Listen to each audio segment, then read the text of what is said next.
این نووی A05 محصول جدید خودروسازی فردا، یه سدان پلاگین هایبرید 478 سانتی. دستگیره درهاش به صورت پاپ باز میشه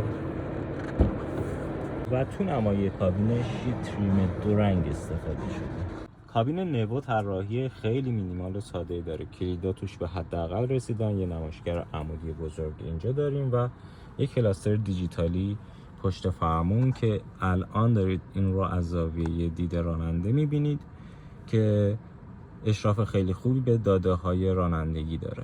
یه فرمون دو شاخه اینجا داریم و این هم طراحی در که برای بستنش یک دستگیره مخفی داریم اینجا که به نظرم خیلی طراحی جالبی داره.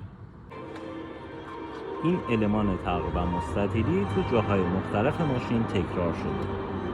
A05 یه سدان سگمنت C پلاس پلاگین هایبریدی که قدرت موتورش در مجموع 215 اسب بخار و داشته‌ورش 330 نیوتن متر و یه گیربکس ECVT داره.